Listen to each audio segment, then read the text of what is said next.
Le chou préparé de cette façon a une saveur encore meilleure que la viande. Je vais commencer par râper la moitié d'un chou. Je l'ai déjà divisé en 2 parties pour faciliter. J'ai déjà râpé tout le chou et maintenant je retire la râpe pour continuer la recette. Maintenant, je prends le chou râpé et je le place dans un grand bol. J'ajoute 2 œufs entiers, j'incorpore un oignon haché et du persil selon le goût pour plus de saveur. Pour assaisonner, j'ajoute une cuillère à soupe bien remplie de paprika qui rehausse beaucoup la saveur. J'ajoute également une cuillère à soupe de sel pour ajuster le goût. Et j'ajoute une demi-cuillère de poivre noir pour donner une touche spéciale. Je mélange tout très bien pour que les assaisonnements s'intègrent complètement au chou. Maintenant, j'ajoute 5 cuillères à soupe de farine de blé en l'ajoutant petit à petit pour contrôler la texture. Je mélange bien pour observer la consistance obtenue. D'abord, j'ai mis 3 cuillères de soupe et je mélange pour évaluer la texture. Ainsi, nous ajustons sans que la pâte ne devienne trop lourde. J'ai bien mélangé et maintenant j'ajoute le reste de la farine de blé. Au total, j'ai utilisé 5 cuillères de soupe pour atteindre la consistance idéale. Maintenant, je prends une portion de pâte. Je la mets dans la main et je commence à lui donner forme. Je forme une croquette en pressant légèrement jusqu'à ce qu'elle soit bien ferme. Je place la première sur une assiette et je continue à façonner les autres. Il suffit de bien presser avec la main jusqu'à former la croquette.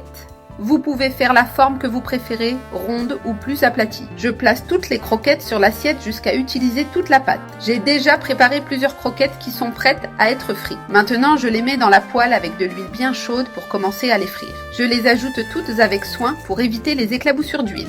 Je laisse un peu d'espace entre elles pour qu'elles cuisent uniformément. Je mets une autre portion de pâte au centre de la poêle pour optimiser l'espace. Maintenant, il suffit d'attendre qu'elles dorent bien d'un côté avant de les retourner. Elles ont déjà doré d'un côté, donc je vais les retourner toutes. J'utilise 2 fourchettes pour m'aider à les retourner délicatement afin de ne pas les casser. Regardez comme elles dorent rapidement et deviennent magnifiques, bien croustillantes. Cette recette de chou est vraiment délicieuse et très facile à réaliser. Je les ai déjà retournées et maintenant je laisse bien dorer l'autre côté également. Pour la sauce, j'ajoute 150 ml d'eau dans une casserole. J'ajoute 2 cuillères à soupe de sauce tomate pour donner de la couleur et de la saveur. Je mélange bien jusqu'à ce que la sauce tomate soit complètement dissoute dans l'eau. J'ajoute une pincée de sel pour ajuster le goût de la sauce.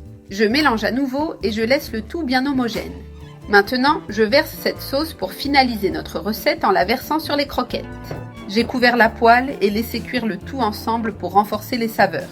Je vous montre le point idéal. J'ai laissé cuire pendant environ 5 minutes.